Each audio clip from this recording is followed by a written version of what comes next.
Hello, friends. Welcome to another inspiring weekly dose of your most favorite podcast channel, Vision 100. जहाँ पर we discuss all the things in our journey as a social entrepreneur in the direct selling industry using Amway's guided entrepreneurship model, where we could get the time, money, and the freedom to do the things we want to do in life and become a better version of ourselves. दोस्तों, sometimes back we had released a podcast episode number 21 about how couples can work well together as business partners and entrepreneurs building their business and life together. और वैसी कौन सी ज़रूरी चीज़ें हैं, महत्वपूर्ण चीज़ें हैं जिनके बारे में उनको ध्यान रखना चाहिए, which they should keep in mind. तो उसके बाद हम लोगों को बहुत सारी रिक्वेस्ट मिली थी, क्वेश्चंस आए थे from young people, budding entrepreneurs who have very high expectations from their future life partner कि how can they also have a happy married life और किस प्रकार से उनको अपने हस्बैंड या वाइफ को चुनना चाहिए so that they can work together and play together and have a great life together. तो उसके बाद हम लोगों ने डिसाइड किया कि we are going to go ahead and release some podcast on relationships. And जैसा कि आपने सुन लिया होगा, we released a podcast on mistakes that men make many a time in relationships. And then we released a very interesting podcast with my wife on the mistakes that women make in relationships. And this time we both decided to release a podcast episode on the mistakes that couples make after they get married. So this podcast is something that we decided कि हम दोनों साथ साथ मिलके बनाएंगे और उसमें वो पॉइंट्स डालेंगे जो हमको सबसे ज़्यादा होते हुए इस वक्त दिख रहे हैं हमारी सोसाइटी में, हमारी बिजनेस कम्युनिटी में. हमने क्या देखा है कि getting happily married is all about wedding ceremonies in India, because in India marriage is a very big thing, it's a big industry. So there is a lot of pomp and show and खूब सारा celebration होता है India में marriages में. Marriage is a very big affair. तो देखा क्या गया है हम लोगों ने कि अच्छी शादी होना और अच्छी शादी में रहना ये दो अलग चीज़ें होती हैं. Getting happily married is all about pleasing the society and having a good ceremony, but staying happily married requires effort between husband and wife. अच्छी शादी करवा लेना और अच्छी शादी में रहना दोनों अलग चीज़ें होती हैं. बहुत सी बार लोगों के माइंड में एक गलत धारणा ये भी होती है कि अच्छी शादी का मतलब सिर्फ यही होता है कि खुशी खुशी शादी में रहेंगे and there will be no disagreements, no arguments, no fights. No दोस्तों, ऐसा बिल्कुल नहीं है. एक अच्छी शादी का मतलब ये नहीं होता है कि there is no disagreement, there is no argument, there is no fights. Because शादी में आने के बाद हस्बैंड और वाइफ दोनों की पर्सनालिटी अलग अलग तरीके से इवॉल्व होती है. They both grow in different directions, many times together, many times separately. तो उसमें होता क्या है कि disagreements और मतभेद होना ये सब तो लाजमी है, it is bound to happen. तो successful marriage does not mean the absence of arguments, it means कि आप उन disagreements को, उन लड़ाइयों को कैसे navigate करते हैं, कैसे उनको manage कर पाते हैं. That is very very important. और रिसेंटली हम लोगों ने देखा क्या इस पैंडेमिक के दौरान में एक और चीज़ जो सामने निकल के आई वो ये कि सिर्फ ज़्यादा टाइम बिताने से during this pandemic one very important thing came in front of us, that just because husband and wife spend a lot of time together does not automatically mean कि अब वो खुश रहेंगे, they will be happy. No, many time spending time together, lot of time together actually leads to disagreements, leads to arguments, leads to unhappiness. क्योंकि husband and wife जो होते हैं उनकी फ़र्क एक्सपेक्टेशन होती है एक दूसरे के साथ और उनके बहुत सारे गलत बिलीफ सिस्टम होते हैं अबाउट मैरिज पार्टनरशिप. तो उसकी वजह से क्या होता है कि हम लोग आदत अनुसार habitually we are doing certain things जाने अनजाने में, subconsciously, which irritates the other partner. दूसरे पार्टनर को वो नाराज़ कर देता है. So just because we spend more time with each other does not automatically mean we'll have a happily married life. So with this background, इस background के साथ आइए let us discuss some of the things couples do unknowingly or sometimes knowingly to mess up their lives. ऐसी कुछ बातों पर चर्चा करते हैं जहाँ पर जो मैरिड कपल्स होते हैं वो अपना स्वयं का जीवन खराब कर लेते हैं जाने अनजाने में कुछ गलत काम करके. सबसे पहली बात हम लोग करें तो in a happy successful marriage there should always be some personal space and privacy. एक अच्छी शादी में कुछ पर्सनल स्पेस, निजी स्पेस और प्राइवेसी की आवश्यकता होती है हस्बैंड और वाइफ दोनों के लिए.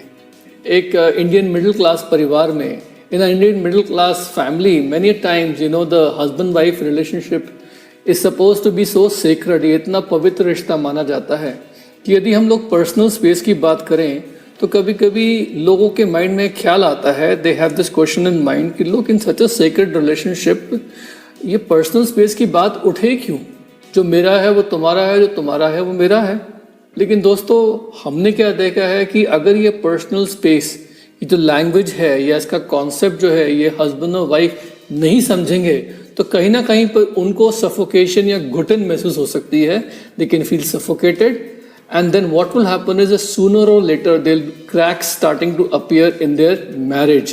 उनके मैरिज रिलेशनशिप में कहीं ना कहीं दरार पैदा हो सकती है, आर्गुमेंट्स पैदा हो सकते हैं। कैसे होता है आइए हम समझाते हैं आपको। दरअसल पर्सनल स्पेस इस प्रकार से ज़रूरी होती है बिकॉज कभी कभी हम लोग लेडीज़ होती हैं वो अपनी फ्रेंड से बात करती हैं। फॉर एग्जाम्पल तानिया अपनी टीम में कुछ लेडीज़ से बात कर रही हैं, वो लेडीज़ अपना दिल खोल के कुछ शेयर कर रही हैं और Tania is talking to somebody in her family। अगर मैं उनसे पूछता रहूँगा कि उसने क्या बताया, tell me what they have said, tell me everything, तो कहीं ना कहीं ऐसा फील होता है कि जैसे मैं उनको ट्रस्ट नहीं कर रहा हूँ और I am not willing to respect her. जैसे बहुत सी बार क्या होते हैं कि हस्बैंड वाइफ एक दूसरे के मोबाइल फ़ोन्स चेक करेंगे, they will check each others mobile phones, उन पर मैसेजेस चेक करेंगे, कॉल्स चेक करेंगे। Sometimes wife wants to check husbands email accounts, कभी कभी उन दोनों के कॉमन ईमेल अकाउंट्स नहीं होते हैं तो, और दे चेक ईच अदर्स कबर्ड्स और अलमीराज, थिंग्स लाइक दैट, क्योंकि उनको ऐसा लगता है कि तुम कोई भी काम करो मुझे बता के करो, what ever you do I must know. So friends, okay, at a superficial level this is fine, लेकिन बहुत सी बार क्या होता है कि हमने देखा है कि एग्जैक्टली एक एक चीज़ दूसरों को बता के करना, इसमें क्या होता है कि एक पार्टनर जो होता है कहीं ना कहीं पर they start feeling like the other one is dominating on them, वो दूसरा व्यक्ति उसको डोमिनेट कर रहा है, ऐसी फीलिंग होती है। हालांकि वो बताएंगे नहीं, they will not share this feeling with you. So a good healthy practice in our marriage for example has been that Tania जब भी कुछ भी बात करती है किसी भी से भी, तो जब तक वो मुझसे खुद शेयर ना करे मैं उन्हें कुरेदता नहीं हूँ कि तुम मुझे बताओ क्या हुआ, things like that, and same thing अगर मैं कभी कभी मीटिंग्स करता हूँ, business meetings, so sometimes I deal with negative situations, so मैं उसमें कार्डिनल रूल्स फॉलो करता हूँ। I follow the cardinal rules. I either don't tell the negative to my wife because she will remember it forever and then उसके बाद में उनके mind में वो बात रहेगी, तो sometimes I just don't tell her, या फिर मैं उसको थोड़ा सा एक पॉजिटिव तरीके से बता देता हूँ उनको, So this is where privacy is important. Now, secrecy is not good in a marriage because secrecy से क्या होता है, distrust बढ़ता है, suspicion बढ़ता है। तो अगर आपके पर्सनल रिलेशनशिप में कुछ ऐसी चीज़ें हैं where you feel that transparency is required, तो वहाँ पर उन चीज़ों के बारे में अपने पार्टनर के साथ बैठ के बिल्कुल हल्की सॉफ्ट वॉइस में आप उनसे प्यार से डिस्कस कीजिए कि देखो ये चीज़ें जो है यहाँ पर मेरे माइंड में कुछ सवाल उठ रहे हैं, लेट्स क्लियर इट आउट। वरना मुझे क्या लगता है कि सीक्रेसी जो है ना वो अगर बढ़ती रहेगी तो कहीं ना कहीं डिस्ट्रस्ट पैदा होता है। तो इसलिए सीक्रेसी जो है ज़रूरी, बिल्कुल ख़राब चीज़ है, लेकिन पर्सनल स्पेस और थोड़ा सा प्राइवेसी देना अपने मैरिज में दूसरे पार्टनर को बहुत ज़रूरी है, and I feel this is very important. So enough said about that. दूसरी चीज़, it's very important to keep having some adventures and doing some non business activities and hobbies with each other. दोस्तों, बहुत सी बार क्या होता है कि हम लोग अपनी बिजनेस एक्टिविटीज़ में इतना मशरूफ़ हो जाते हैं, अपने वर्क में इतना मशरूफ़ हो जाते हैं कि वी स्टॉप हैविंग फन। और मैंने क्या देखा है कि the more you invest in fun and friendship and being there for your husband और wife, the happier the relationship will get over time. जितना अधिक से अधिक समय आप मस्ती और दोस्ती में डालेंगे अपने वाइफ के साथ या हस्बैंड के साथ, उतना समय के साथ साथ रिश्ता जो होता है, मैरिड लाइफ जो होती है, वो उतनी खुशहाल और बनती जाएगी। And I have a feeling that there are lot of people here who would like to take up some new hobbies. हो सकता है आप कुछ आउटडोर्स एक्टिविटी करना चाहते हैं हस्बैंड के साथ, हो सकता है कुछ नई हॉबीज़ लेना चाहते हैं, पिकअप करना चाहते हैं। So whatever you do, you just do it together and do some advanced planning. कभी कभी एकदम spontaneously काम करने की कोशिश करेंगे तो हो सकता है एक पार्टनर जो है उसको अच्छा ना लगे। So plan it out together and these kind of activities will trigger and release the dopamine in the brain, उससे होगा क्या कि आपके जो इमोशंस जो हैं वो हैप्पी इमोशंस जो हैं वो और ज़्यादा रिलीज होंगे। हो सकता है कि कभी कभी आप में से एक व्यक्ति जो है हस्बैंड या वाइफ कंफर्टेबल ना हो उस न्यू एक्टिविटी में, बट स्टिल समय के साथ साथ जैसे जैसे वो आप एक्टिविटीज़ करेंगे आपको अच्छा लगना शुरू होगा।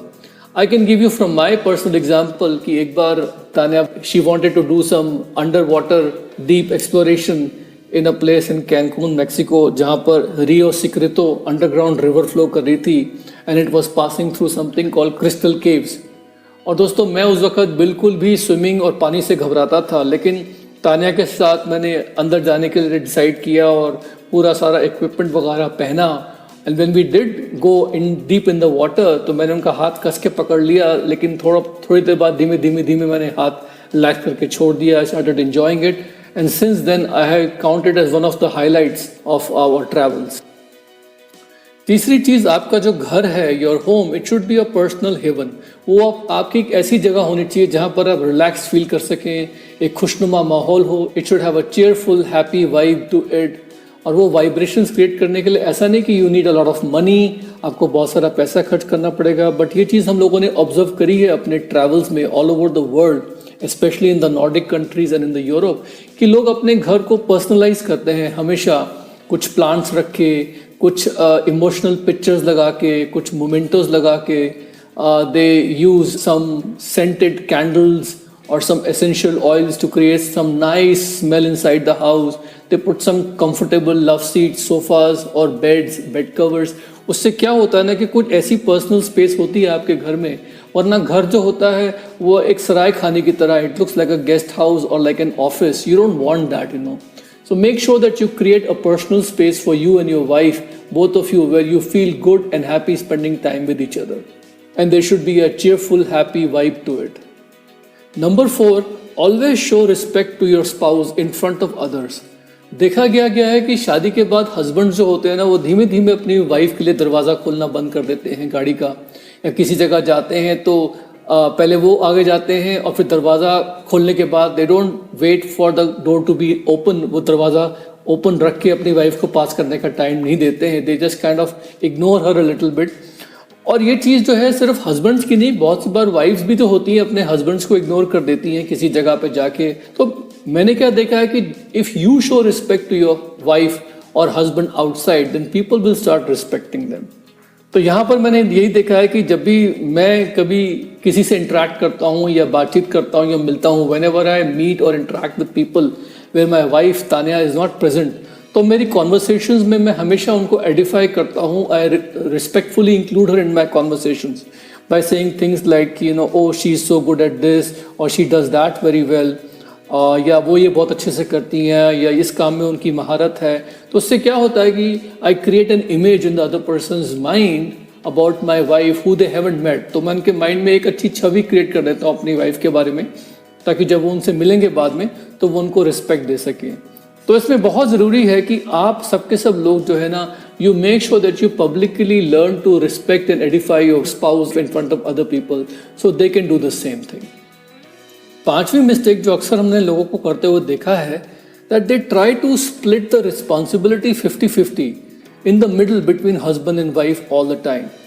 वो जिम्मेदारियां जो होती है ना उनको 50-50 दोनों अपने बीच में बांटने की कोशिश करते हैं. ये मिस्टेक होती है, क्योंकि हमने क्या देखा है कि किसी भी सक्सेसफुल मैरिज में, विवाह में संतुलन, सामंजस्य, balance and harmony is always required. हम लोग, ये कोई बिजनेस कॉन्ट्रैक्ट नहीं है शादी की जिसमें हम लोग एक दूसरे को काम डेलीगेट करें कि ये काम तुम्हारा है, this is what is your work, और फिर बाद में तुम मुझे बताओ कि वो काम तुमने पूरा किया, you report to me whether जो तुम्हें काम सौंपा गया था तुमने पूरा किया कि नहीं किया, वगैरह वगैरह वगैरह. ऐसा कुछ भी नहीं है. Husbands can do the household work and cooking and cleaning, अगर ज़रूरत पड़े तो पति भी कुछ खाना बनाना या घर की साफ सफाई कर सकते ज़रूरत पड़ने पे. एंड लेडीज़ भी जो है बाहर का काम या घर से बैंक वर्क करना या कुछ और ऐसे काम जो हस्बैंड्स करते हैं उनको बता के रखें, involve them so that they can also do it if required. तो ये बहुत ज़रूरी है कि ये 50-50 का जो एकदम स्ट्रिक्ट रिजिड ये जो बाउंड्रीज हैं, ये कभी भी आपस में एक दूसरे के बीच में सेट ना करें. Don't make husband and wife relationship and married life so rigid. Of course कुछ ऐसे काम होते हैं कि husband is definitely better in that, you no. Wife कुछ कामों में बहुत अच्छी होती है, वो काम तो वो करेंगी खुशी खुशी, but it is not that, you know, it should be made to feel कि तुम्हें यही काम करना है। Number 6, don't make the mistake of neglecting romance. बहुत से कपल्स ये महसूस करते हैं कि शादी के बाद रोमांस की कोई ज़रूरत ही नहीं है। और दोस्तों, ये चीज़ हमने सीखी है हमारे दोस्तों से जो फ्रांस में रहते हैं। फ्रांसीसी कल्चर में उन्होंने एक हैबिट बनाई हुई है कि हस्बैंड और वाइफ एक दूसरे के साथ डिनर भी करते हैं तो तैयार होकर करते हैं, एक दूसरे के साथ टाइम बिताएंगे पीरियडिकली, जहाँ पर हस्बैंड वाइफ को गिफ्ट देता है और एक दूसरे के साथ थोड़ा सा वो एक रोमांटिक वे में बात करते हैं। तो ये वहाँ के कल्चर में है और हमें भी ये चीज़ सीखनी चाहिए हमारे इंडिया में। क्योंकि होता क्या है कि हम लोग जो है कभी भी अपने पार्टनर को, स्पेशली लेडीज़ को, ये महसूस ना करवाएं कि बस अब तुम्हारी शादी हो गई है, अब मैं तुम्हें फॉर ग्रांटेड ले रहा हूँ। No, your partner, your husband should put in an effort to try to win you all over again and again and again. शादी के बाद पार्टनर को बार बार आई लव यू कहना, उसे सरप्राइज गिफ्ट देना, उनकी प्रशंसा करना वगैरह, ये सब ना भूलें बिल्कुल भी। इससे आपके जो वाइफ या हस्बैंड है उनकी खुशी का ठिकाना नहीं रहेगा और आपके जो रिलेशनशिप है उसमें भी स्वीटनेस और मिठास बनी रहेगी। क्योंकि बहुत सी बार क्या होता है ना कि शादीशुदा जीवन में प्यार होता है, लेकिन उस प्यार का इजहार करना जो होता है ना वो लोग भूल जाते हैं। तो दोस्तों, लव, प्यार जो होता है वो करना ही ज़रूरी नहीं है, करने के साथ साथ ये जताना भी ज़रूरी होता है। तो इसलिए शादी के बाद का रोमांस भी दिखाया जाना चाहिए, उसको जताना चाहिए। एंड इसके लिए एक दूसरे की लव लैंग्वेज सीखें, क्या चीज़ें उनको अच्छी लगती हैं, क्या कपड़े उनको अच्छे लगते हैं, वगैरह वगैरह। Number 7, don't make the mistake of ignoring yourself. शादी में क्या होता है, बहुत सी बार it is very easy to lose yourself. Especially ladies के साथ ये बहुत बार होता है कि वो अपने आप बच्चों का पालन पोषण करने में इतना मशरूफ हो जाती हैं कि वो अपना पालन पोषण, अपनी देखभाल करना बंद कर देती हैं, and they forget to take care of themselves, you know. Same for men, sometimes men are working so hard to try to provide for the family कि वो उनके लिए अर्न कर रहे हैं पैसा बाहर, कि वो उसमें कड़ी मेहनत करने के साथ साथ their health goes for a sixer, you know. उनको बीपी हो जाता है, शुगर हो जाती है, वगैरह वगैरह। तो लापरवाही ना करें, take some time to reset yourself, your health, and get some me time for yourself. और इससे होगा क्या कि आपकी जो मैरिज है, your marriage will become much better. So don't ignore yourself. Number 8, complaining about your marriage problems, marriage flaws. Oh my god, अगर ये कोई ओलंपिक स्पोर्ट होता तो आई एम श्योर कि बहुत सारे ऐसे लेडीज़ और जेंट्स हैं जिनको उसमें मेडल मिल जाता। क्योंकि बहुत सी बार मैं देखता हूँ कि लेडीज़ जब एक दूसरे से मिलती हैं तो दिल हल्का करने के लिए, just to lighten themselves up, they start talking to each other about all the problems they are facing with their husbands, their in-laws. और उसमें होता क्या है कि लेडीज़ को लगता है कि they are bonding with each other. Upline lady feels that, you know, her downline lady is, you know, venting out and she is listening and they are bonding with each other because एक दूसरे के वो दुख भरी बातें share कर रहे हैं। बट ऐसा नहीं करें because this can have detrimental efforts. Friends, we need to always speak well of our husband and wife in front of others. और अगर आप कंफर्टेबल नहीं हैं अपने हस्बैंड के बारे में अच्छी अच्छी बातें बताने के लिए किसी के सामने, then just keep quiet and listen to them. But do not go ahead and try to complain about them, because होगा क्या ना कि वही आपके मुंह की बात लग जाती है, power of spoken word, you know. If you want to have abundance in your life about the things which you are grateful for, अगर आप चाहते हैं कि आपकी फैमिली में जो अच्छा हो रहा है, जो आपके हस्बैंड में अच्छी चीज़ें हैं वो और ज़्यादा बढ़ें, तो हमेशा उन अच्छी चीज़ों के बारे में ही बात कीजिए और सोचिए और भगवान को थैंक यू बोलिए and also appreciate them, and this will go a long way. Have an attitude of gratitude about this, don't make this mistake. Mistake number 9, दोस्तों, मैरिज जो है ना, ये कोई वॉल्ट डिज्नी मूवी या कोई सिंड्रेला स्टोरी नहीं है which is about happily ever after, you know, that एक बार शादी होगी उसके बाद सब अच्छा हो जाएगा। नहीं दोस्तों, like all the relationships in life, marriage भी इवॉल्व करती है समय के साथ साथ, और उसको इवॉल्व करना भी चाहिए। Marriage should evolve over time, you know. जीवन में सभी रिलेशनशिप की तरह आप हस्बैंड और वाइफ, आपकी रिलेशनशिप भी डेवलप होगी, बेटर होगी, it will mature over time like a good wine, you know. कभी कभी क्या होता है ना कि हर दिन परफेक्ट नहीं होता. Every day you are not perfect, some days you have done something wrong. हो सकता है आपके जो स्पाउस हैं आपने उनको इरिटेट कर दिया हो, या वो झुंझला गए हो आपकी किसी बात से और आपको बुरा लग रहा है. तो कोई बात नहीं, इससे आपकी मैरिज खराब होने वाली नहीं है. It is just one day. कुछ आप करिए कि दोबारा उनको जीत ले, उनका मन जीत ले, उनको सॉरी बोल दीजिए, कुछ भी करिए. You know their love language. Marriage is not 100 metre sprint और अ डैश. मैरिज कोई 100 मीटर की रेस नहीं है. इट इज मोर लाइक अ 20 और 40 kilometres marathon, even with an obstacle course. शादी जो होती है ना वो एक 20 से 40 किलोमीटर की मैराथन की तरह होती है, जिसमें ऑब्स्टिकल्स, रुकावटें भी आ जाती हैं. You can not be a perfect husband और अ वाइफ एवरी डे. तो पॉसिबल ही नहीं है कि आप हर रोज एक परफेक्ट हस्बैंड और वाइफ का रोल प्ले करो. It is a process. So learn to be accommodating towards each other. मिलनसार होना सीखिए. Don't blame yourself if things don't always work out. हर रोज डिफरेंट होता है. Every day is different. So दोस्तों, ये कुछ बातें थी जो मैं आपके साथ शेयर करना चाहते थे एक अच्छी मैरिज के लिए, जो बहुत ज़रूरी है. Because in a good marriage hope and commitment and good intentions are very important. अब मुझे क्या लगता है कि समय के साथ साथ अगर हम लोग ये गलतियां ना करें तो हमारी मैरिज और हमारा जो बिजनेस है दोनों अपने आप स्ट्रांग होते रहेंगे. So this is your friend Sumit Bahadur and my wife Tania Bahadur. We will take leave from you now, और अगले हफ्ते हम लोग जो है एक नए टॉपिक के साथ आएंगे. So wish you all the best. Love you all. Take care.